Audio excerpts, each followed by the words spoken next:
سلاو أو لكتشرة باسي vaginal bleeding in early pregnancy. طبعا vaginal bleeding in early pregnancy هو كاري زورة احتمالي هي مثلا بداياتها كان احتمالي هي لبر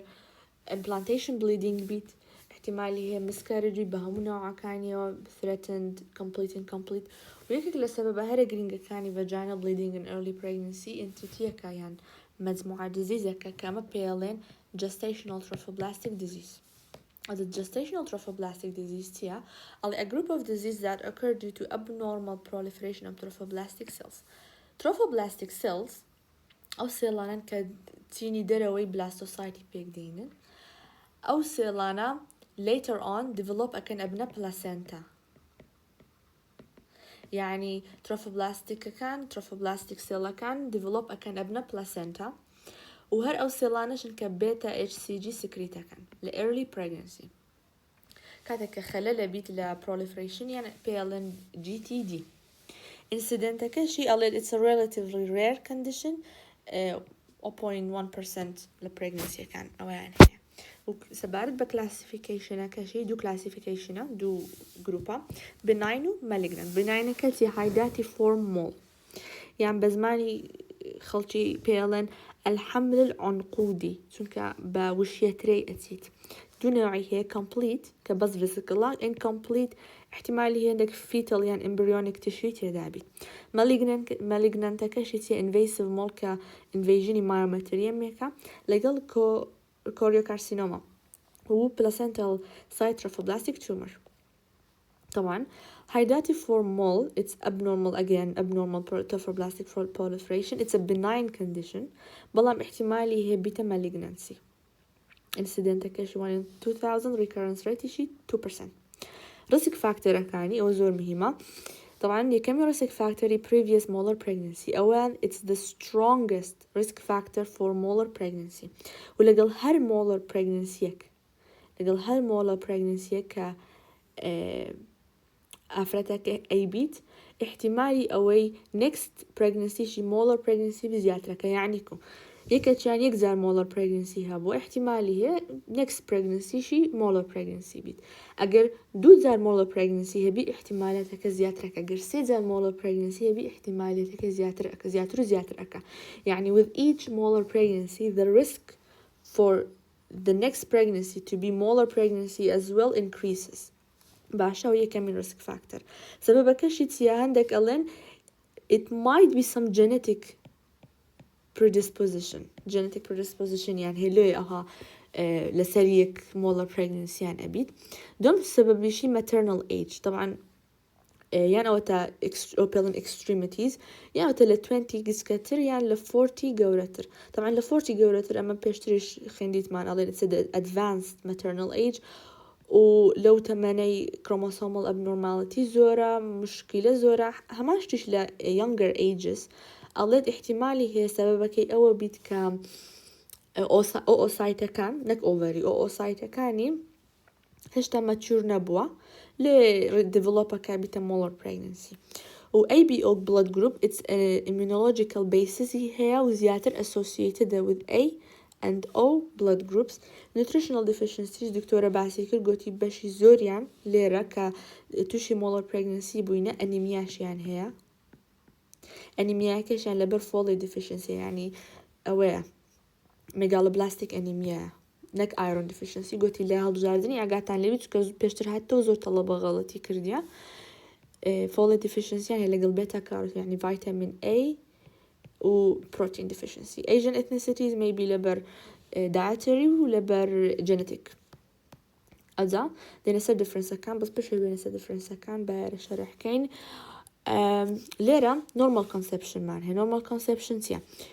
23 maternal chromosome معناها لقل 23 paternal chromosome أبي تتلو 6 chromosome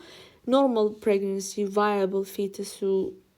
همش ده كان طبعا أو normal conception ل complete mole يتسمعنها maternal chromosome معنية أو أروات تسمعنها لدياتي 2 sets of paternal genes هيت fetus تشيش درسناكا و number of chromosomes it's normal يعني هر تسلوشش كروموسوم هر دو سيتي هي للجين بلام هر دو سيتا كي paternal هەردوو سێتەکەی لە بابەکەی وەیە هیچ maternal genetic material نییە ئەبیتە complete mole partial mole چییە maternally هەیە سێتی خۆی هەیە لە maternally یەک سێت بە دوو سپەرمی fertilize ئەبیتە 69 chromosomes و سێ 3 sets of genes سێتێکیان maternal دوو سێتیشیان paternal ئەوەیان چیە فیتسی دروست ئەکا بەس non-viable فیتسەکە ناژی فەیەکەمین difference complete و partial mole چیە لە سەبەبی دروستبوونەکەیانە لە هۆکاری شێوازی دروستبوونەکەیانە توانم بڵێم ئەوان لەبەر دوو set of paternal ئەوان لەبەر two set paternal و یەک set maternal ئەزین ێستا differenceەکانی دیکە یەکەمین difference چیە ئەمبریۆ لە completely ئەمبریۆی دروست ناکە لە partially ئەمبریۆکە may be present یعنی embryonic tissue Hydrophic degeneration of villi ئەمە بەستی لە ڤیزیکڵەکانە لە complete mole ڤیزیکڵەکان جوان دیارن هەمووی ئەوها ڤیلایەکان ئیدماتس ئەبن و پڕ ئەبن لە فلوید ڤیزیکڵ دروستەکەن diffuser لە partially دروست ئەکا بەڵام فۆکەڵە یعنی ناو بەناو ڤیزیکڵەکی دروست ئەکا عینەش لە hypertrophoblast hyperplasia لە complete mole it's diffuse لە partially is focal یعنی جێجێیە بەنسبەت uterine size again چونکە complete mole physically زۆر دروست دەکات و ڤیزیکڵەکان ئیدماتس و پڕ لە فلوید دەبن و ئەوشتانە عادەتەن uterine size more than the data یعنی لە دەیتی خۆی گەورەترە بەڵام لە partial mole چونکە ئەمبریۆیەکی گچکە دروست دەکە ئەمبریۆکەش ناژی گرۆثی ناکا و ڤیزیکڵەکانیشی ناو بەناو جێبەجێ عادەتەن uterine size less than the data theca lutein cyst it's a functional ovarian cyst ovarian cystەکە کە functional و ئیش ئەکات لە completely common لە partially uncommon طبعا باسیش ئەکەین لە بەرچوەیە عینە شت کاریۆتایپەکەش 46 ئەوە 69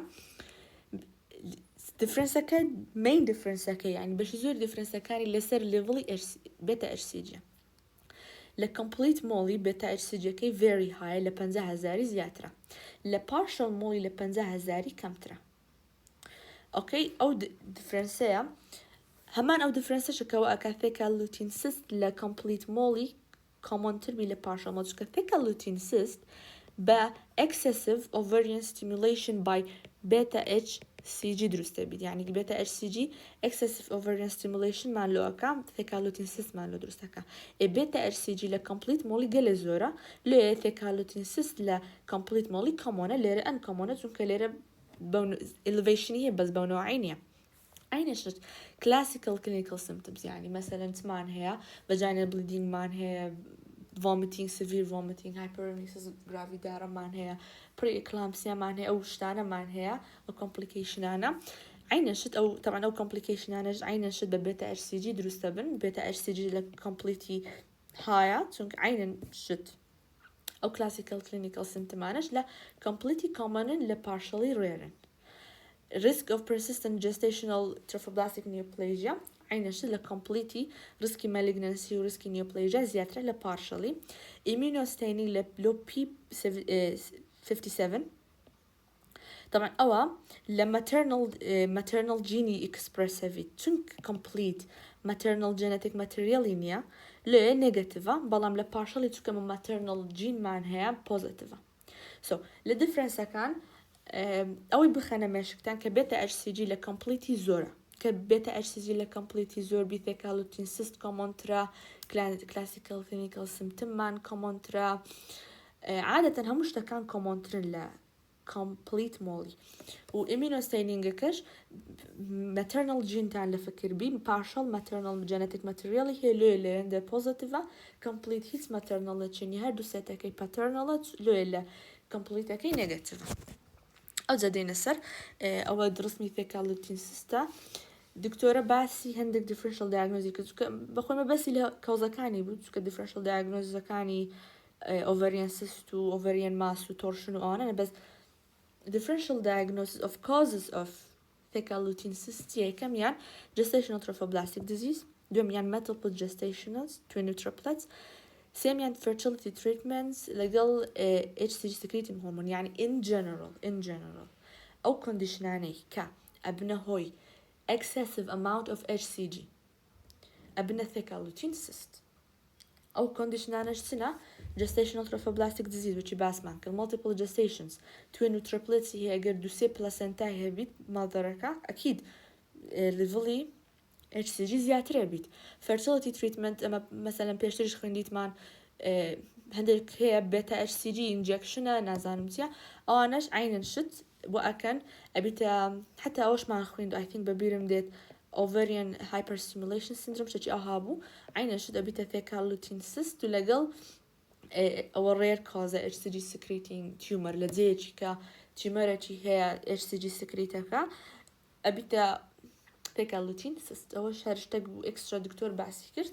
ليه بعسم كرت نوك لامتحاني بيتوا أوش ultrasonic features مان هي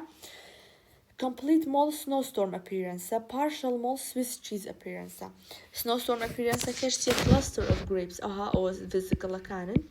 فلويديان لناوا ليه ناوا كان رشا أو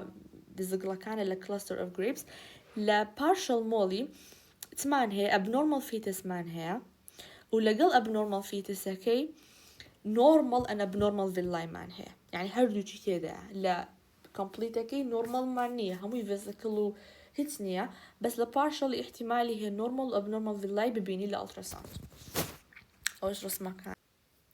اوكي استاج باسي او فيتشر عن اكل لهستري كسبورت ذا دايجنوز يعني يرمتي ما ندن للدايجنوز يعني يرمتي ما ندن ككيسه كي بناس يعني كم شت history of vaginal bleeding and its content بخوي vaginal bleeding كا عندك ديالت it's a red fresh blood عندك زيش قالت it's like melomora يعني prune like color او سبارد vaginal bleeding كي content كشي it may contain vesicles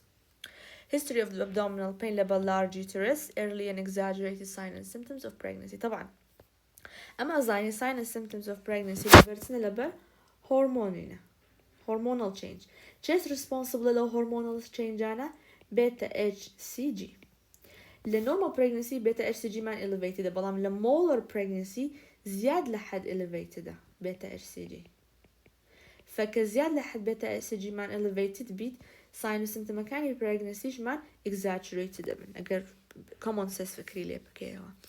عين الشد early onset of preeclampsia طبعا preeclampsia I think past 20 week diagnosis accurate after 20 week hypertension proteinuria preeclampsia بلام لmolar pregnancy زوتر ل 20 week sign symptom مكاني بدر accurate تمان هي sign symptoms of hyperthyroidism عين الشد أما زاني مانكا beta HCG elevated beta HCG بيشتريش خلنديت مانكا وشي thyroid stimulating hormone إيشاكا stimulation thyroid gland يكا stimulation thyroid يكرت وأكا كthyroid hormone excessively secreted بن features signs symptom مكاني thyroid hyperthyroidism لو درستكا وشي weight loss tremor exophthalmos and tachycardia DIC لو كيسانا رؤدا neglected cases يعني molar pregnancy هي هر bleeding وهر أوشتاني تدا رؤدا تاقاته بيتا DIC تمان هي ل clinical examination طبعا to pulse rate to blood pressure لو أوكي لو hemodynamic status ل abdominal examination abdomen ل miscarriage soft non-tender بقول actually it's tender بس نازم لرأها نسرع ل miscarriage soft non-tender no adnexal mass بلام molar uterus may be non-tender دكتور قوتي it has a doughy consistency چونك amniotic fluid تدانيا و bilateral adnexal mass may be present و bilateral adnexal mass ما بس إلى thicalotine cyst أو moral pregnancy the speculum examination أجر clot bleeding و clot و conceptus material parts ديت أو miscarriage بلام أجر molar بيت تبيني small amount of fresh blood لقل عندك vesicles لا digital examination لا incomplete and inevitable miscarriage يعني cervix كريتو بلام لا missed threatened لقل molar pregnancy cervix قبعته لا missed يعني pregnancy خلاص بوا بلام هشتا cervix dilation baby كان expel نبوا لثريتن دي شتا pregnancy كبردوامة بس 30 miscarriage هي لقل molar pregnancy لو سي condition cervix قبعته بلام أجر inevitable بيت لقل incomplete أو cervix correcto. أذا بالنسبة investigation كان طبعا دكتورة قلت هي كم زال سي بي سي لو بكون عزامت بس لين بخوي بو اوردري نسيتي مش بو اوردري رون يكم يعني ultrasound لسه ultrasound معناها snowstorm appearance which بيشتر molar degeneration abnormal fetus la partial molar bilateral thecal lutein cyst in adnexa. Laboratory assessment beta HCG extremely high it's the most important thing for diagnosis ولا follow up إيش تيجي كمان هي chest x-ray لو يبزاني ميتاستاسي كرديا invasion هي يعني hemoglobin blood group RH hematocrit لو assessment anemia other investigations regarding pregnancy-induced hypertension أو وكو مثلا blood pressure لو أجري urine test لو أكي لقل أو كاني thyrotoxicosis. طبعا اشتكي كاش دكتورة زيادة كرقوتي liver function test لو أكي لو أواني كاحتمال هي كيموثيرابيا مدري تشكا ميثوتريكسيت I think effect زوري هي لسا ليفري أو patient يعني كليفري يعني وقت بيست function ناكا جوندس ومشكلة يعني هلا ليفري maybe methotrexate يعني ندريتي لو تدبيت بيش أو بلاني كيموثيرابي بكي liver function اللي أوكي وهذا كيس احتمالي هي بيست بMRI CT بيت لو metastasis يعني according to the case بس لو definitive diagnosis أو سي investigational definitively diagnosis بأكي يكم يعني histopathological دم يعني بيتا إيش سيميا ultrasound ذات سي abdominal سي vaginal ultrasound تيلو أكي لو patient كان يكم شد admission to the hospital resuscitation شوكا bleeding يعني هي و vomiting يعني زورو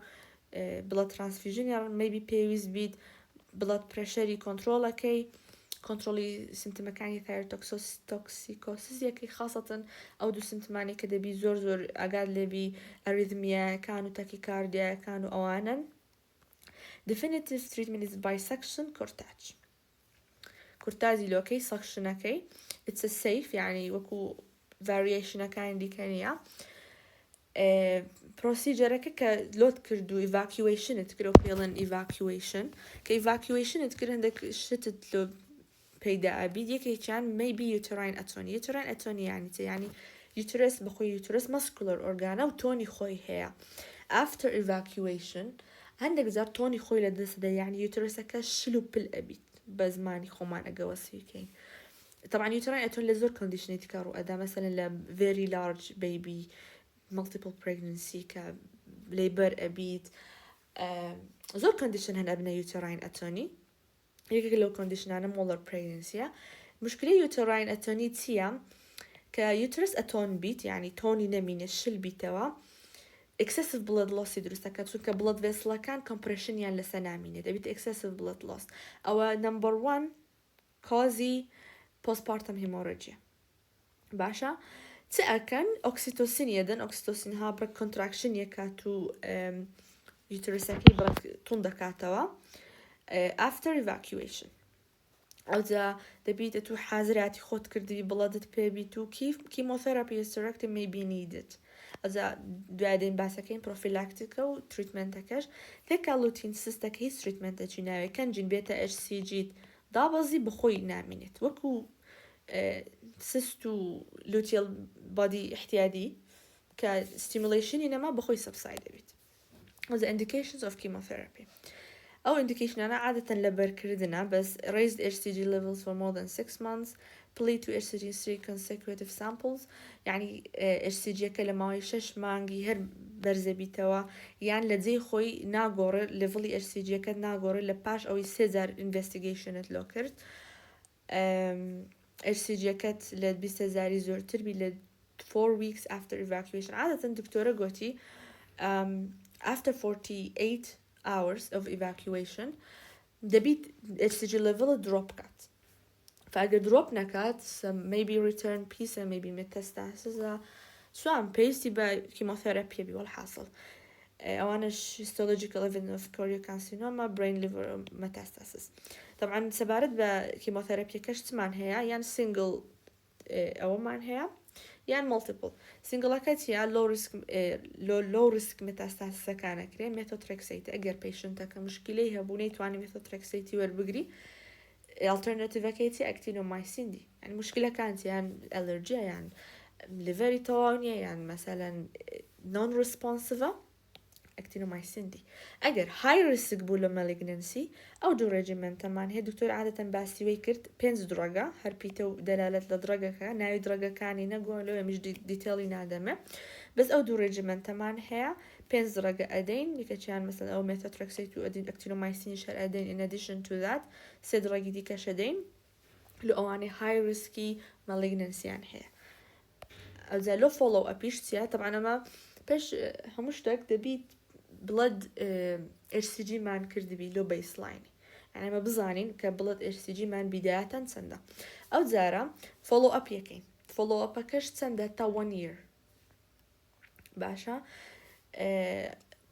چ ئەکەین every 2 weeks دەبیت progressively decline کەن دەی بە پێی وەخت decline کە ئەگەر بەردەوام بی لە جێ خۆیان ڕێز کات ئەوە دیارە پارچە بەجیمایە یان invasionی کردیە ئەبیتە indication of chemotherapy ultrasound و ئەوانە پێویستمانە لە future pregnancy complicate بابین باسی ئەوش بکەین prophylactic chemotherapy لۆ چی ئەکرێت ئەوانەی کە very high beta HCG یان هەیە excessively enlarged uterus یان هەیە large thecal lutein cyst یان هەیە لە 6 سانتیمەتری زیاتر maternal age یان advance history of previous molar pregnancy legal invasive feature of imaging ئەگەر ئەوانە ماندی prophylactically methotrexate ئەدەینە پەیشنتەکەی و یەک شتیش هەر سەبارەت بە future pregnancies دکتۆرە گوتی the patient can get pregnant after 1 year 6 months to 1 year يعني لە ماوەی 1 ساڵ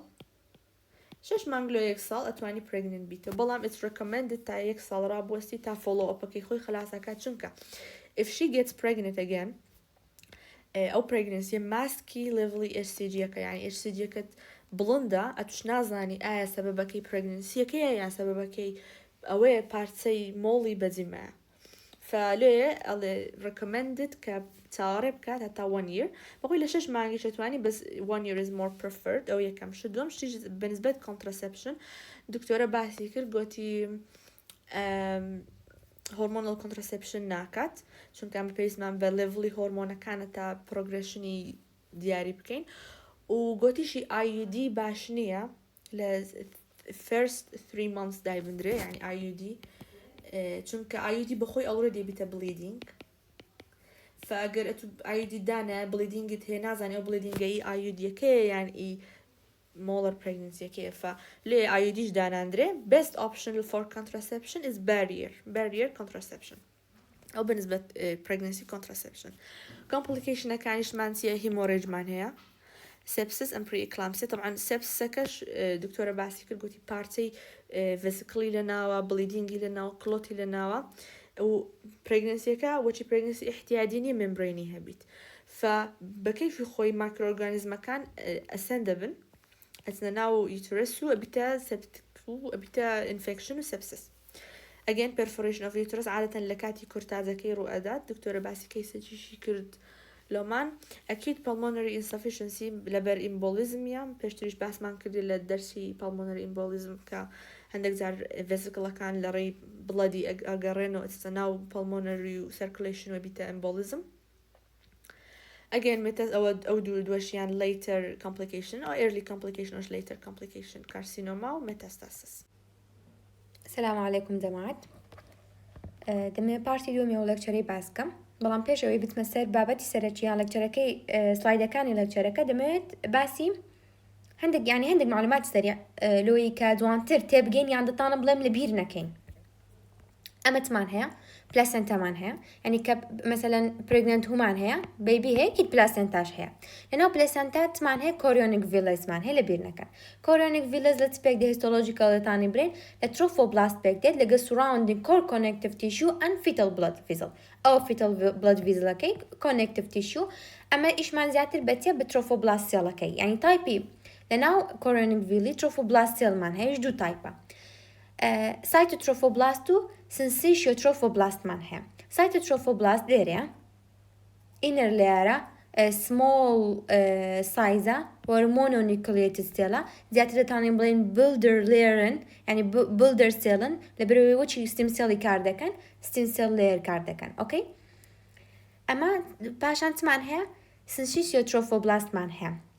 ئەوەیان چیە functional cellن ئەوەیان invade of the myometrium wall ینی maternal penetrati uterine wall دەکەن so hormone secrete دەکەن وەروەها nutrition exchange دەکەن waste product nutrition exchange دەکەن waste product لە فیتوسۆلە بۆ داکەی دەنێن so چی وشەی دەکاتن syncytial trophoblast دەیکا functional layer دەتانین بڵێن ئەو لە بیر نەکەین ئەمە کاتێک کە پرێگنانسیمان هەیە گوتمان پلاسەنتامان هەبی پلاسەنتاشتی لەناو کۆرۆنیک ڤیلە لەناو کۆرۆنیک ڤیلە گوتمان ترۆفۆبلاستی لەناوە ترۆفۆبلاستی لەناوە کە ئەمە پرێگنانسیمان نەما دەبێت پلاسەنتامان نەمینێ کۆرۆنیک ڤیلەیمان نەمینێ و ترۆفۆبلاستیشمان نەمینێ یعنی ئەنی پرێگنانسیەکەمان ئیندبی بەچە بە دلیڤەری بی مەسە نۆرمال دلیڤەری بی میسکەرێج بی ئەبۆرشن بی anyways ئەمە مەسەلەن پرێگنانسیەکە end of pregnancy ئۆکەی ترۆفۆبلاستەکە degenerative and disappear دەبن ئۆکەی ترۆفۆبلاست بەس هەندێک جار ئەمە ترۆفۆبلاستەکە دەمینێتەوە ئەمە کە ترۆفۆبلاستەکە ماوە ینی fail to regress completely کە لانەچوو regress degenerative disappear نەبوو کەواتە continuous to proliferation ینی abnormal proliferationی دەبی any cause يعني أو معنوية لبر هر هو كارك بي مثلا عندك دار normal apoptosis مان تقدتي يعني resistant to normal apoptosis لانه genetic of normality مان هبي لانه incomplete evacuation of the molar tissue مان هبي so باشا كأما تروفوبلاستا كمان ماوا مثلا أوها بلين أو كارانا بو أو دو توبيكي سركي أو بارتي لكتوركي invasive molo choriocarcinoma دەمەوێت هەندێک تێبینی بڵێم دوادەت مۆسەر لەکتۆرەکەی بەسەریایی invasive mole تێ پێناسی لۆ بکەین the remaining villus trophoblast invade the myometrium of the belly یعنی ئەو villus trophoblastەی کە مایتەوە دەچتە ناو myometrium یعنی muscular layer of the uterine wallەکەی ئەو blood ینی uterine blood vessel ئەمە گوتمان molar pregnancy مان هەیە باسمان کرد لەسەرێ باشە molar pregnancy بخوي عادة يعني molar pregnancy مثلا chorionic villus becomes يعني filled with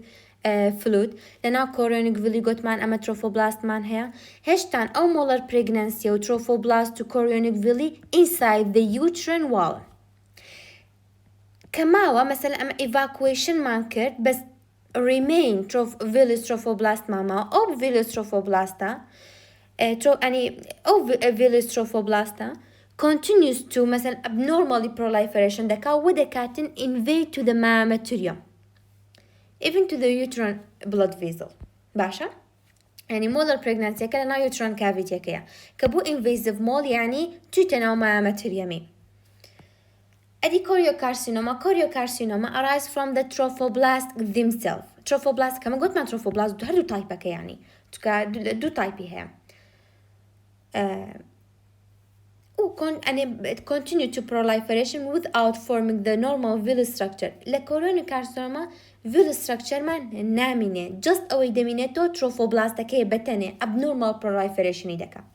أو تبينيانه باب منه استباسي دكين سرطة. invasive mole باب خوينه باسي دكين. The terms أما باس ما كرقت من is apply these terms apply to the molar pregnancy in which molar villus grow in the myometrium. أنا ما باسكرت. Nearly always arise from the complete mole باس ما كرت قلت منظور بيكاتا كان ل complete type mole pregnancy بس هندك دار ل partial types also دبيتن. وباس دكا دلي استاكا incidency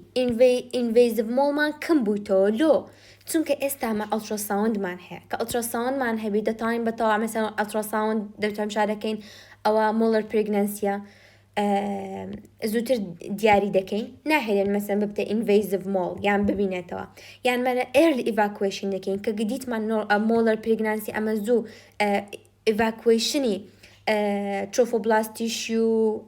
molar pregnancy كي دكين ناهێڵن بملێتەوە completely evacuationi دەکەین و ئەمە پاشان مۆنیتەری regular مۆنیتەری SCG دەکەین چونکە ئەگەر ئەمە تیشومان مابیتەوە ینی مەسەلەن ترۆفۆبلاست تیشوەکانمان مابیتەوە ئەمە SCGمان هەر بەرز دەبیتن سۆ ئەمە مۆنیتەریمان ئێستا مۆنیتەری بێتە SCG دەکەین و early evacuation ینی early evacuation دەکەین و ئەلتراساوندمان هەیە سۆلۆی ئینسیدنت ینی نیو کەیس کم بوویتەوە ئەوەنج ڕسمن لەم شاکەندووە کۆریۆکارسینۆما ئەمە malignant form of gestation trophoblastic disease which can develop from all type pregnancy normal pregnancy be term pregnancy be miscarriage be abortion be ectopic be molar pregnancy be all type of pregnancy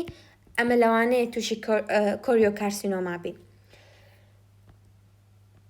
characterized by abnormal trophoblastic hyperplasia يعني uncontrolled proliferation سێڵەکەیە anaplasia and absence گوتم کۆریۆنیک ڤیلایەکە absent دەبی نامینێ ئەوەی دەمانمینە ترۆفۆبلاستە ینی hyperplasia و anaplasia ترۆفۆبلاستەکە دەبی کۆریۆکارسینۆمان لە بۆ پەیدا دەبی anaplasia تێدەزانین ینی still loss normal differentiate and appears atypical ئەوانەش ڕسمن لێرکانە باز دەکات دەڵێ لە سەتا پەنجای کۆریۆکارسینۆماکان develop following hydatidformal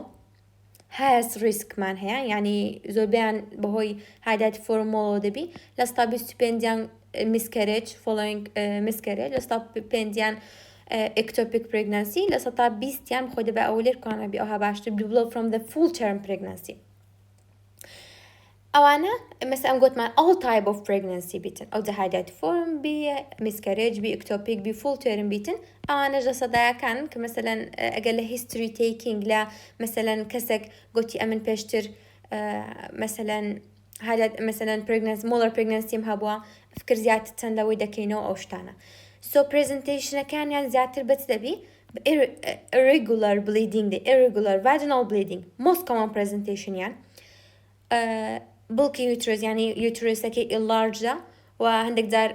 ئەوە feely pelvic mass دەکەین کۆریۆکارسینۆما mass دروست دەبیتن ئەمە لە during examination pelvic mass fill دەکەین کۆریۆکارسینۆما metastasis ینی very common metastasis هەیە بەتایبەتی لە بۆ lung vagina brain liver لێرکان دکتۆر گوتی ئەوە پێویست ناکا بزانن گوتی بەس ئەوەندەی بزانن کەوا lung پرسەنتێجەکەی لە هەمویان بەرزترە ئەو دە vagina vulva cervix brain liver kidney spleen gastrointestinal ینی لەوانەیە مێتاستاسەکەی بڕواتن لە بۆ هەموو ئەو جیانە بەس زۆر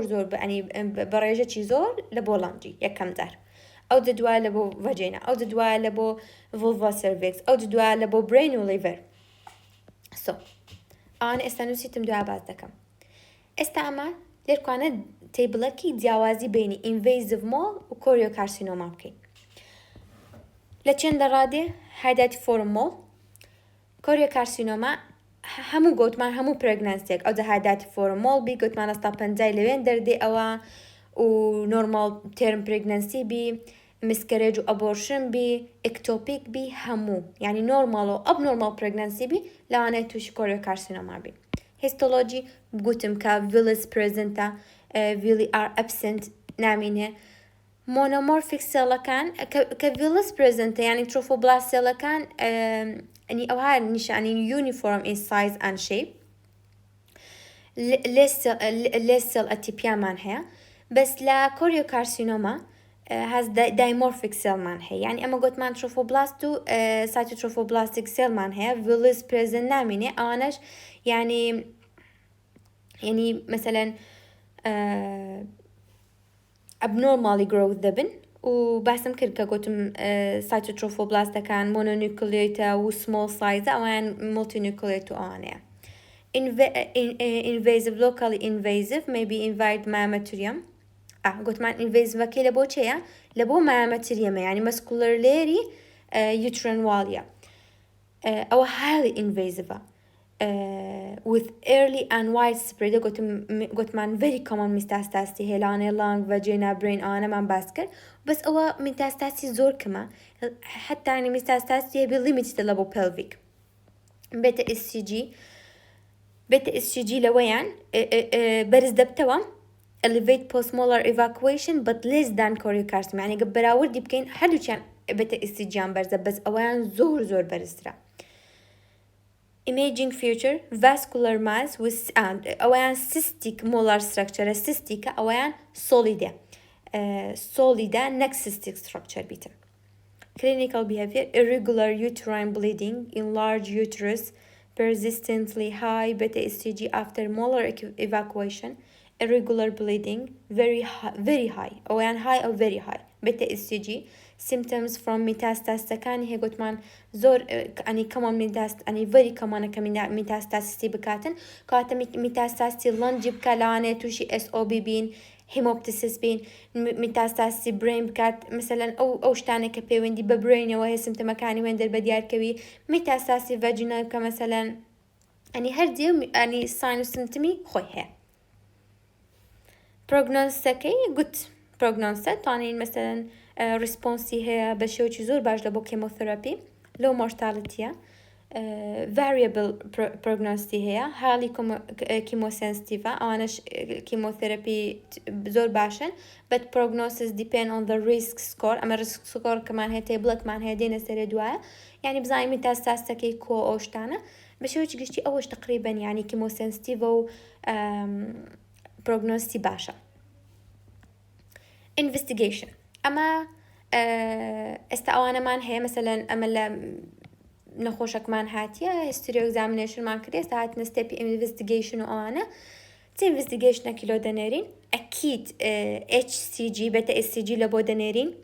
يعني high level مثلا هندك زال investigation كي HCG هايا after pregnancy event ultrasound تمشاركين أكيد ultrasound و beta SCG لو دارين ultrasound تمشاركين highly vascular mass مان هي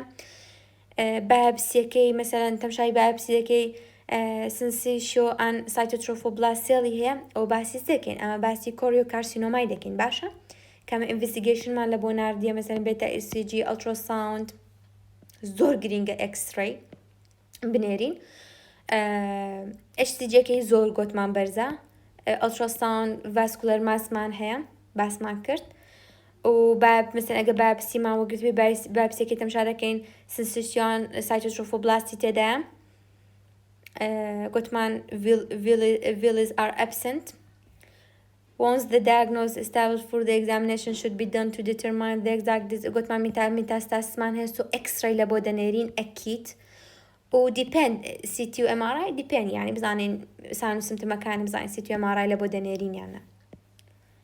أوش دوبلر إيميج لبو كوريوكارسينوما قلت مان تمان هي حالي فاسكولار ماس مان هي دوبلر أكيد تمشاكن فاسكولار أو باسم كرت staging system gestational trophoblastic tumor gestational trophoblastic همو يعني invasive molar كوريوكارسينوما PSTT أو بعض دكين الأخيري أو ستيجانش مثلا أجر ستيج يكوبيتن أجر limited بلبو يوترون والكي أو ستيج يكا stage 2 extend the adnexia fallopian tube ovarian outside the uterus but limited the genital structure يعني بتوتا outside the uterus توتا adnexia بس هشتان هرلبو لا genital structure كي limited stage 3 أجر مثلا توبتا لانجي أجر توبتا بريني أجر مثلا stage 4 يعني باش لانجي بتستا برين وآني دبتا stage 4 prognosis scoring أو دكتور قلت له خوتان أو مثلا بعض دكين لابو تريتمنتي low risk و high risk مان هي metastasis كيجا low risk بيتن قلت له جمارانا ببيك تكست بوك و تيبل وشتانا دكورز أوكي المهم أتو low risk و high risk مان هي لتريتمنتي ما تجاوزها لابو تريتمنتي أما قلت مان كجستيشنال trophoblastic disease كان هميانا high risk metastasis gestational trophoblastic disease ئەمە چمان هەیە میتاساسی نەکردی ئەو جاران میتاساسی کردی لەو ریسکمان هەیە لەو تێبڵ ئەو سکۆڕی ئەو ریسکان دەدا ئەو ژمارەی دەدەین یعنی لەو ریسک و های ریسک سو دەگۆڕێت تریتمنتمان بەپێی هەر یەکەمیان هەر کامیاچێ ئۆکەی لە ئەگەر نۆن میتاساسس بی تریتمنتمان کووە دابەشی دەکەین دەبۆ دوو بەش تریتمنتەکەی ئەگەر پیشنتەکەم بێوێ کە مەسەلەن ینی پرسێرڤ fertility خۆی پرسێر بپارێزی یانەوەتە پێی ئاسایی بیتن پرسێرڤی fertility نەکرێ ئەگەر نەخۆشێک ینی پیشنتێک بیەوێ preserve their fertility چی دەدەنێت single agent chemotherapy is for patient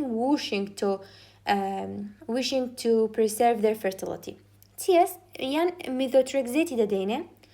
یانەوەتە actinomycin D with folinic acid ئەوانە دەرمانن لەبەریکە کە یان ئەوەی دەدەنیان ئەوە مەسەلەن دەجا ڕێزیستانمان هەیە فەیلەر دەبی ئەوەی دەدەنیان بەپێی نەخۆشەکان و ئەو دکتۆر کامی دەدا ئەمە ئەو کیمۆتەراپیانە it's usually to بەردەوام دەبین هەتا ئەمە بێت ئیسیجیمان تەمشا دەکەین بوویتە نۆرمەڵ و کە ئێستیجیمان بوویتە نۆرمەڵ 3 سایکلیت کەی دەدەینێ لە بۆیە ئەمە ئەگەر residual diseaseمان مابیتەوە ئەوانیش ئەوانی مەسەلەن to eradicate any residual disease ئەوە لە بۆ چێ ئەوە یعنی single agent chemotherapy یان methotrexate یان actinomycin D with folinic acid دەدەینە نەخۆشەکی ئەگەر wishing to preserve their fertility ئەگەر treatment لە بۆ metastasis GTD و گۆتیشمان بەردەوام دەبین هەتا normal level HCG مان دەبی پاشانیش another 3 cycle دەدەین دوایە eradicate any residual لە بۆ چ لە بۆ 3 cycle to eradicate any residual disease ئەگەر نەخۆش مەسەلەن پیشنتێک پێ ئاسایی بوو کەمە preserve their fertility نەکەین hysterectomy لۆ دەکەین باشترە is advisable as initial treatment is patient who no longer wish to preserve fertility ئەگەر hysterectomyشمان لۆ کرد ئەمە adjusted single agent chemotherapy دەدەین at the time of operation is indicated to eradicate any occult metastasis and reduce tumor dissemination یعنی ئەمە hysterectomy لۆ دەکەین single dose chemotherapy دەدەینێ وتمان methotrexate یان actinomycin D with folinic acid at the time of operation لە بۆ چ ئەو single dose chemotherapy لە بۆ eradicate any occult metastasis and reduce tumor dissemination ئەگەر تریتمنتمان کووە لە بۆ low risk metastasis ئەوە بزان کویزمان ئەوە بوو کویزیشمان لێ کرد ئەوە وابزانم دکتۆرە گوتی ساڵێکیش هاتیتەوە لە ئەسەی کوێشنەکان I don't know شتوانە بیرە کووە single agent chemotherapy with methotrexate or actinomycin D ئەینەن دیسان single agent chemotherapy دەدەین with methotrexate or actinomycin D metastasis-مان هەیە if resistance to sequential single agent develop combination chemotherapy دەدەین یعنی ئەمە کە مەسەلەن ئەمە single dose-ماندا تەمشا دەکەین ئەمە ئەکید ئەمە مۆنیتەری نەخۆشی دەکەین دوای ئەمە باز دەکەین during treatment follow-up دەکەین ئەگەر تەمشامان کرد resistance هەبوو باش نەبوو بێتە ئێستیجیمان هیچ نزم نەبووە ئەمە combination chemotherapy دەدەین بەس نزیکەی لە سەدا نزیکەی 80 لە 85 لە بۆ 90 بە single agent chemotherapy تا دەبن بەس لە 100 لە بۆ 15 دەمینێ combination chemotherapy دەدەین یعنی approximately 10 to 15% treated with single agent will require combination chemotherapy with or without surgery to achieve remission يعني أودا عمل كوانا depend with or without surgery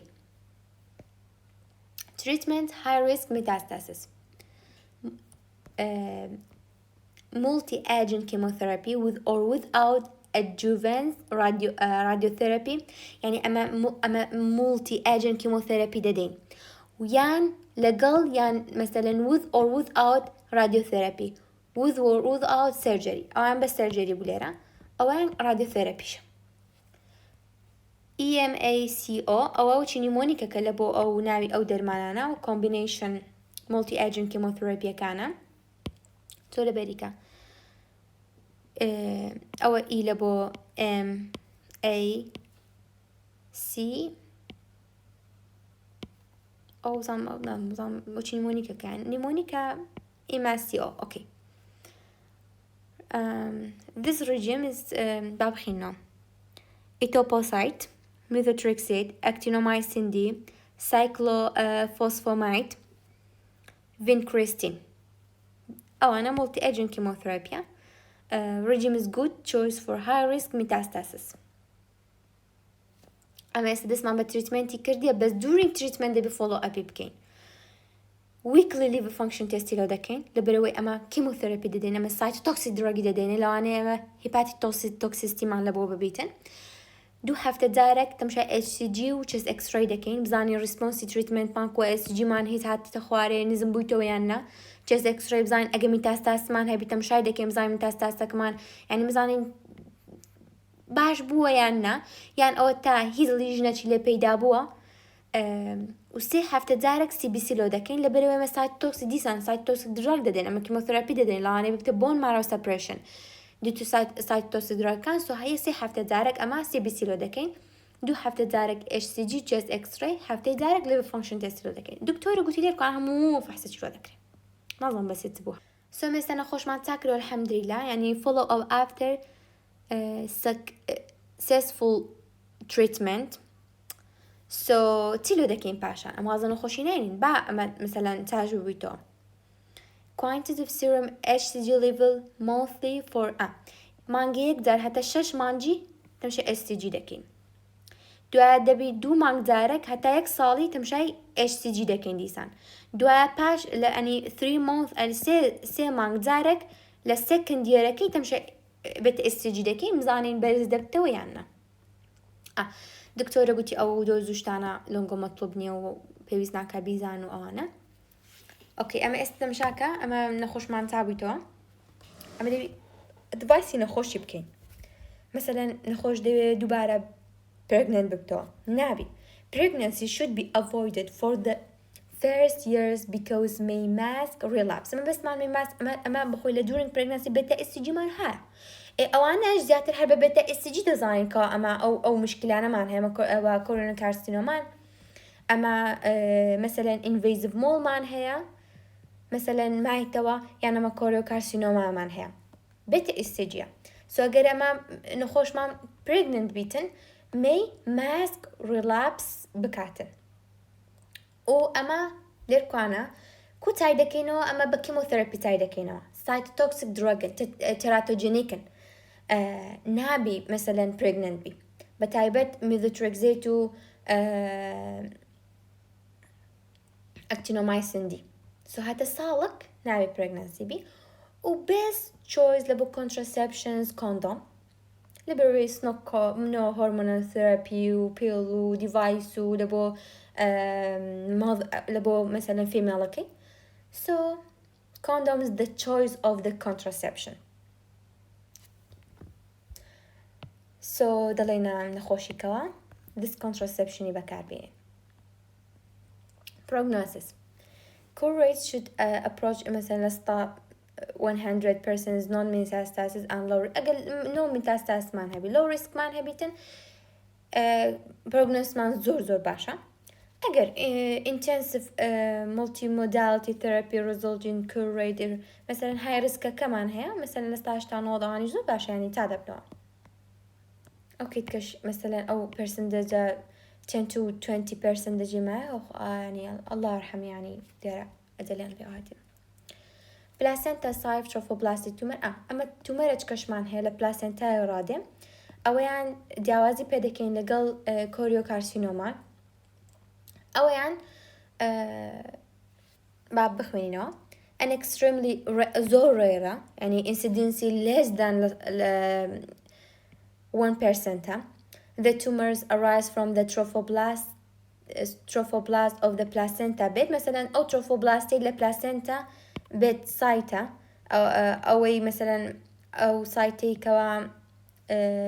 implant of the uterine wall دبي أو تروفوبلاستا. Syncytial trophoblasts are generally absent. يك لوشت أو بيدياوازي بيدكين لقل كوريوكارسينوما يعني كي histological future commonly follow normal pregnancy يعني زور بي كاتكان أما placenta site trophoblast tumor ماندبي with normal pregnancy يعني usually after 3 لبو 4 سال باش normal pregnancy أو tumor ما لوانه هبي rarely may occur after other type of pregnancy. بس مثلا كوريوكارسينوما قلت ما لها مو تايبا كان بس لسه بندي لا مولر بريجنانسيا كان diagnose and treatment diagnose دكين common presentations irregular vaginal bleeding HCG relatively low compared to the choriocarcinoma low چونکە choriocarcinoma syncytial trophoblasty هەیە گوتمان ئەو تومەرە بەرپرسە لە دروستکردنی ینی لە دروستکردنی هۆرمۆنی بێتە HCG سو ئەویان گوتمان ئەو syncytial trophoblasمان absentە لۆی ئەمە HCG مان بەراورد بە choriocarcinoma لەوە relatively low histopathology original cells in intermediate trophoblasta يعني intermediate trophoblasta لا placenta bed يعني placenta implant site they are relatively chemotherapy يك لدياوازي كانشيان لقل كوريوكارسينوما أويان chemotherapy resistance definitive تبي سيرجري لوبكين بس أوكي كمان قلت مان مثلا كوريوكارسينوما بكيموثيرابي sensitive surgery have been the دبي بالتريتمنت surgery أجل مثلا أما tumor مان هي و chemotherapy resistance بي بسيرجري لوبكين أو تو تيبل كلا بودياوازي كان كوريوكارسينوما كا after molar pregnancy زياتر أويان قلت مان after full term pregnancy normal pregnancy HCG مان قلت مان زور هايا أويان زور هاينية tumor marker HPL tumor marker مان placenta alkaline phosphatase بس أويان HCG مان قلت مان زور هايا أول يركوانا HCG مان زور هاينية بس أما HPL مان هايا كيمو sensitive باس ماكر بس أوان كيمو resistance يعني دبي hysterectomy يعني دبي surgery لوبكين أو يعني دبي chemotherapy لوبكين يعني chemotherapy دست بدكين أوش conclusion بخينو ولا نخينو لوتيا أو عندك تبيني نوت منوسي during lecture لقى الدكتوري نهزانم راست غلط راست منوسيان غلط بس قلت مع باس كم هاد أبزاني تمنوسيان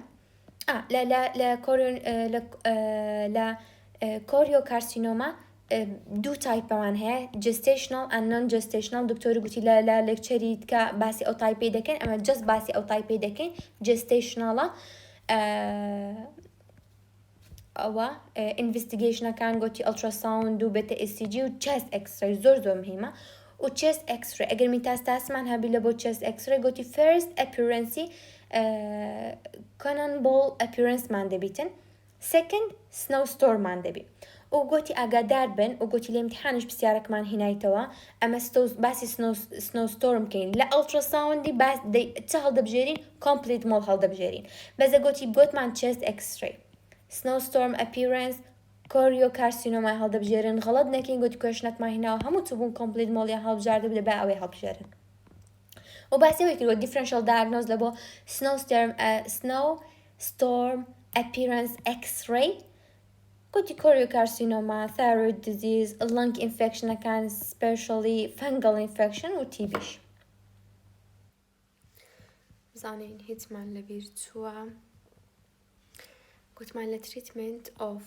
high risk metastasis second قلت مان multi agent chemotherapy like without adjuvant radiotherapy or surgery دكتورة ليركانا باسي أوي كرت لا liver and brain قلتي لك كيموثيرابي وراديوثيرابي دبي بدينا نخوشي ولا برين دبي هم whole brain راديوثيرابي شوار كري طوا اوكي سمعنا هاي دعاء بخوينا وإن شاء الله حالي كان وعصانا